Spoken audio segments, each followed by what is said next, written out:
Hey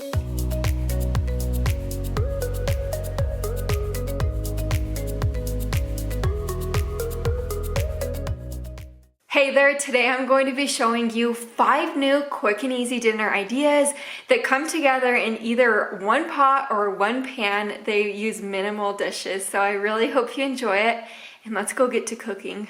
We're getting kicked off today by making this sun-dried tomato spinach chicken spaghetti. So to my pan on the stove, I'm adding 1/4 cup of these sun-dried tomatoes with the oil. So it's about 2 tablespoons of the oil that came in the jar of sun-dried tomatoes. So once that oil was hot, I added my 1 pound of cubed chicken breast, and I'm going to cook the chicken through completely at this point. While the chicken's cooking away, I am going to chop up my 4 aroma tomatoes and then set them to the side.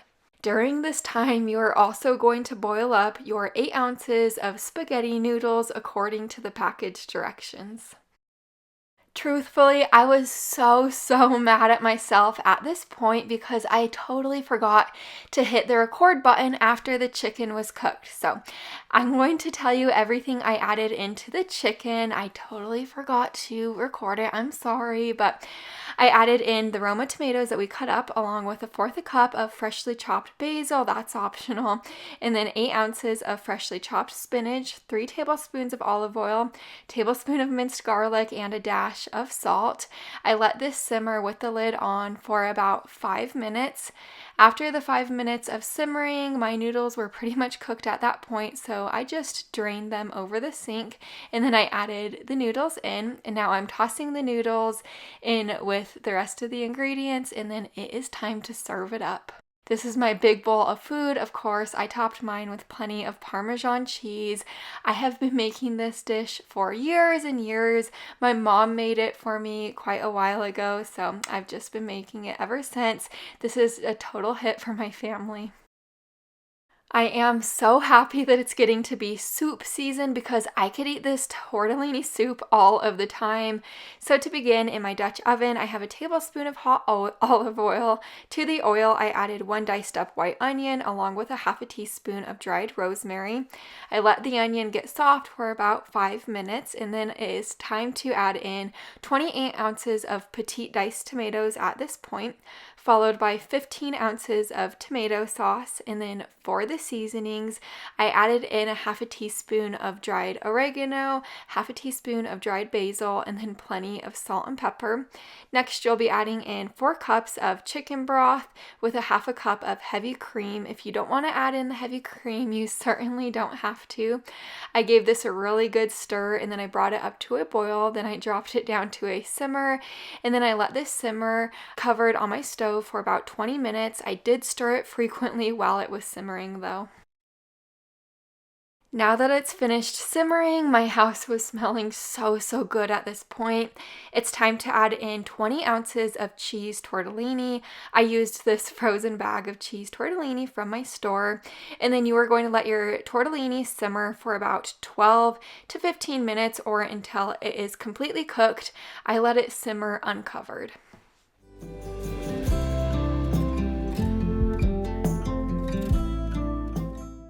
After the tortellini is cooked, the very last thing you will do is add in 1/2 cup of Parmesan cheese.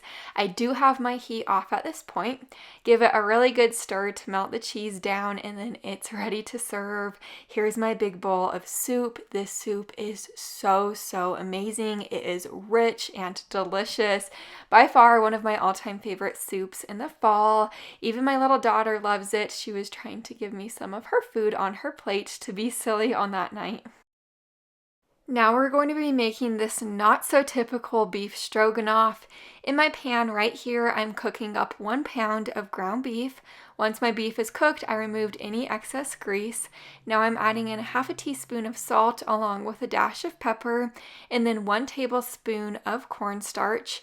Stir this all together to get the cornstarch incorporated in with the ground beef.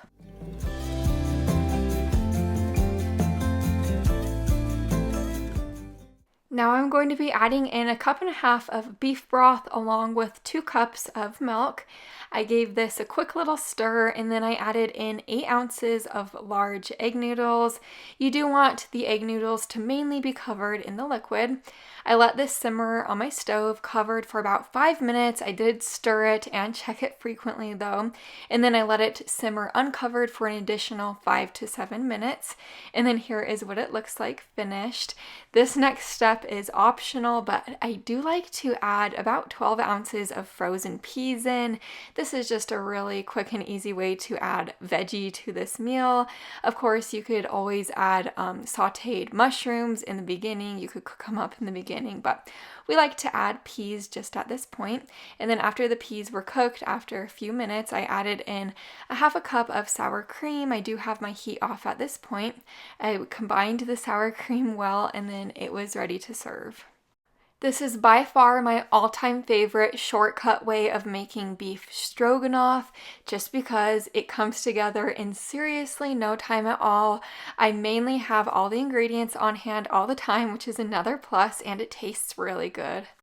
Now we're making this really simple taco pasta. So to get this one started, you will want about a cup of diced up onion. I'm using 2 little onions from my sister-in-law's garden, and then 1 bell pepper, just diced up. After I was finished with that, I went over to my Dutch oven, and then I added 1 pound of ground beef. I broke the ground beef up a little bit, and then I added the onion and the bell pepper in. I cooked the ground beef through, and then I removed any grease.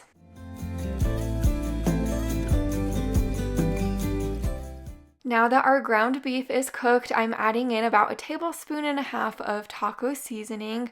I'm going to give this a stir to combine the taco seasoning in with the ground beef. Now you'll be adding a half a cup of salsa. You could use any type of salsa you like or have on hand. And then 1 can of drained and rinsed black beans and a can of drained corn. 3.5 cups of chicken broth, and then I gave this a stir.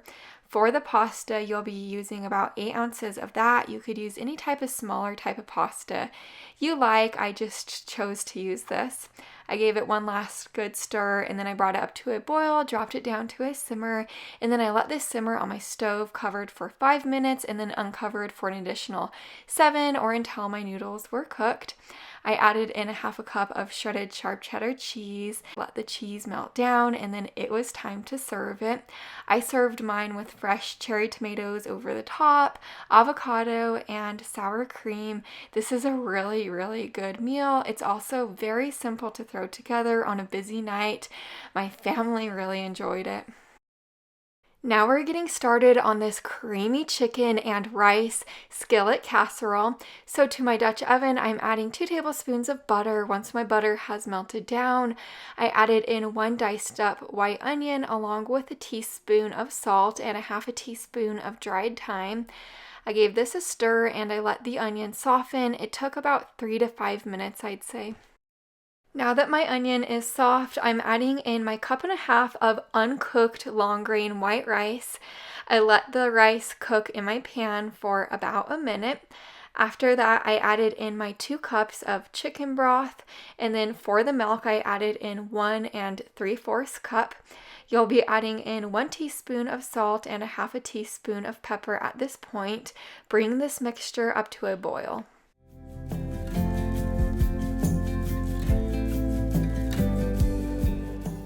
In this bowl right here, I have about 2 cups of cooked shredded chicken.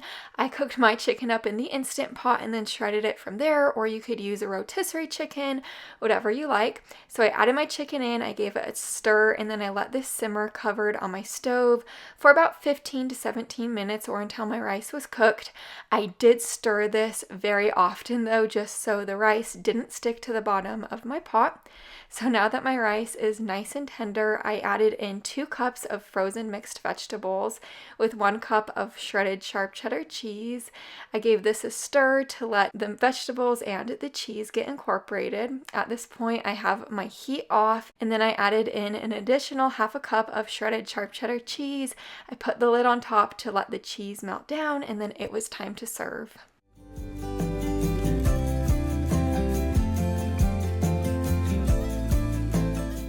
This is a super unique type of casserole. It kind of reminded us of like a chicken pot pie. All of the flavors definitely shined through, but they were not overpowering, which was great. My daughter gave this meal a happy dance. I posted a really exciting video on Wednesday, so if you happen to miss that video, I'll leave it linked in my description box below for you. And if you're new here, I'd love to have you, so go ahead and subscribe down below the video. I'll see you in the next one. Bye for now.